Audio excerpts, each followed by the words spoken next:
well, but Judas had a mother as well. I wonder what the mothers felt like the day after the crucifixion.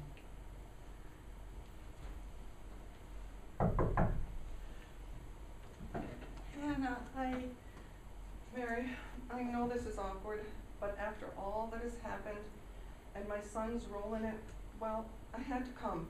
Is it all right? May I stay and visit? It will only be for a short while. well, everything is a mess. I really haven't been able to get it clean. It's all right, really. I promise not to notice. All right, then come in. John is gone and I am all alone.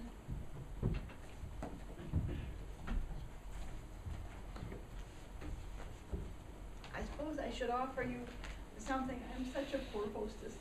Just some water, I have some cakes. No, please don't go to any bother. Mary, I just want to say how sorry I am. When I heard it was my son who had turned against Jesus, I felt so ashamed. If there's any way I can make it up to you. It's all right, Hannah. It's not your fault. You couldn't have known. But I feel it is my fault. I should have raised him better. Or I should have loved him more. And perhaps he wouldn't have turned out to be such an angry man. Now it's too late, and I've lost him. No, it's not your fault, really. Oh, Mary, you're so kind. But I probably shouldn't have come to you. You have your own sorrow. And maybe you can't really understand. Your Jesus was always so good. You did a fine job with him. Judas, well, the world never seemed to quite fit him. He was always unhappy with it. Maybe it was because his father was always unhappy with him. But Mary, you have to understand that he really wasn't a bad boy. There was a lot of love in him. I remember once, when he was only 5, his father had gotten very angry at me, unjustly I might add. I was crying and little Judas came up to me. He put his hand in mine and he said, "Don't cry, Mommy. When I get big, I won't let anyone hurt you again." From that moment on, he always seemed to be trying to strike back at the world. This was the first thing he ever made. He was 5 then, too. He loved to help his father in the carpentry shop. He made this and said it was just for me. The dark spot on there is his blood. He cut his little finger. We were close then. What happens between a mother and a son, Hannah? When he grew up, he wouldn't listen to anything I told him. He just wouldn't listen. They never do, Mary. They never do.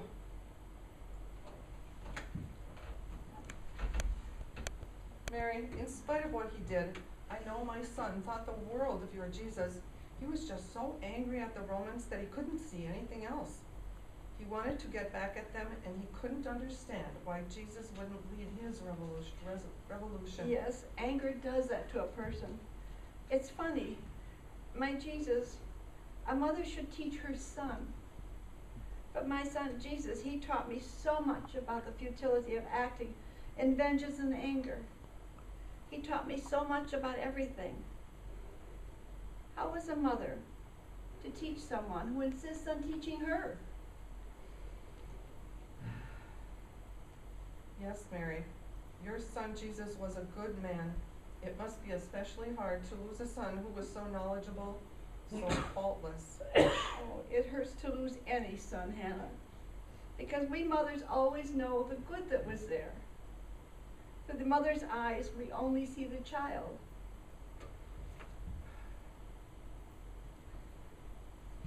Mary, some say your son, some say he spoke of returning to life. Yes, he did speak of such. Do you believe he will? No, it's too much to hope for. He spoke of it, yes, but my son was always saying things I didn't understand. Maybe he just meant he was going to his Father in heaven. Or maybe he really believed he would come back to life. But how can a mother hope for such a thing? To hope and then lose again in shattered hope. It's just too unbearable.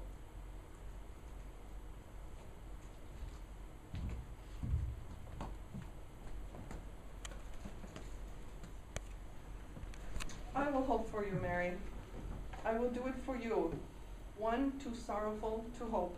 I will do it for my son, one too angry to hope. If my hope is crushed, then it is crushed. I have nothing more anyway, but if my hope is rewarded, then I will have helped bring back what my son took away. You didn't stay a child, did you, my son? Well, if you do come back to life, perhaps then I can remember that.